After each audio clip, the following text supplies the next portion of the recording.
নমস্কাৰ বন্ধু বান্ধৱীসকল, মোৰ নাম অনিৰুদ্ধ আৰু আপোনালোকে চাই আছে ড্ৰিমাৰ অনি। তো আজি 27 মাৰ্চ। তো যোৱা 21 মাৰ্চৰ দিনা মোৰ BSF HCM ফিজিকেল আছিল। আপোনালোকে যিসকলে ভিডিঅ' দেখিছে তেওঁলোকে জানে যে মই 10-12 দিনমান ফিজিকেল প্ৰেক্টিছ কৰি সেই ফিজিকেল মাৰি আহিছোঁ। আৰু দুদিনমান আগতে এটা শ্বৰ্ট ভিডিঅ' মই মোৰ ৰিজাল্টটো জনাই দিছোঁ। তো যিসকলে জনা নাই তেওঁলোকৰ বাবে কৈ দিব বিচাৰোঁ যে মই BSF HCM ফিজিকেলটো ভালদৰে পাছ কৰিছোঁ। তাত মোৰ টাইমিং লাগিছিল 6:08, 6:30ত ক্লিয়াৰ কৰিব লাগিব। মোৰ টাইম লাগিছিল 6:08। তো সেইবাবে মোৰ এতিয়া শেষ ভৰসা আছে ফৰেষ্টাৰ আৰু অসম পুলিচৰ যিখিনি ভেকেঞ্চি দিব মামাই কৈ থৈছে। বছৰৰ শেষত অসম পুলিচৰ ভেকেঞ্চি আহিব আৰু নতুন 4th বেটেলিয়ন খুলিব আমাৰ ফৰেষ্ট বেটেলিয়নৰ। তো ইয়াৰ বাবে ৰানিং আজিৰ পৰা ষ্টাৰ্ট কৰিব বিচাৰি আছোঁ।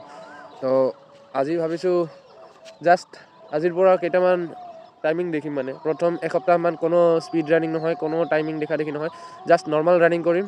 3200 মিটাৰ, 4800 মিটাৰ, 5 কিলোমিটাৰ এনেকুৱা, মানে প্ৰত্যেকটো ইভেণ্টৰ খালি টাইমিংখিনি নোট কৰিম। তো আৰু সেই হিচাপে আপোনালোকক ভিডিঅ' দি যাম। তো এতিয়া মই ৰানিং ষ্টাৰ্ট কৰিবলৈ গৈ আছোঁ। মোৰ ৱাৰ্ম আপ কৰা হৈ গৈছে, এতিয়া মই ৰানিং ষ্টাৰ্ট কৰিম। তো ৰানিং কমপ্লিট কৰি আপোনালোকক কৈ আছোঁ মোৰ টাইমিংখিনি কিমান লাগিছে। তো আপোনালোকে ভিডিঅ'টো চাই থাকক। এইমাত্ৰ জাষ্ট ৰানিং কৰিলোঁ। টাইমিংখিনি ইয়াত দি দিম, আপোনালোকে ডিটেইলখিনি দেখি ল'ব। 5 কিলোমিটাৰত কিমান টাইম লাগিছে, 15.5 নিচিনা লাগিছে। মানে কোনো স্পীড দিয়া নাই আৰু নৰ্মেলি কমপ্লিট কৰিছোঁ।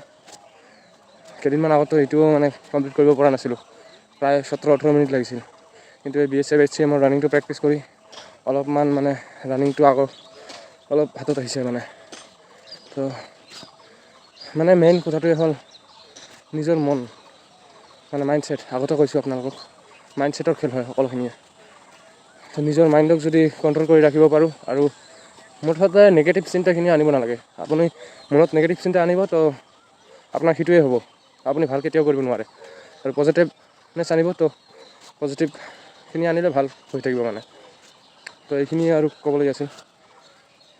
তো এনেকুৱাই আৰু ভিডিঅ' আহি থাকিব ডেইলি। তো সেইবাবে চেনেলটো ছাবস্ক্ৰাইব কৰি দিব, আৰু ভিডিঅ'টো ভাল লাগিলে লাইক কৰি দিব, কমেণ্ট কৰি দিব। একো নালাগে, খালি একমাত্ৰ ছাপৰ্টহে লাগে আপোনালোকৰ। আৰু কমেণ্ট লাইক কৰিবলৈ টকা পইচাও একো নালাগে, কেৱল ছাপৰ্ট কৰিবহে লাগে। তো সেইটোৱে আৰু আজিৰ কাৰণে ইয়াতে সামৰিছোঁ। জয় আই অসম।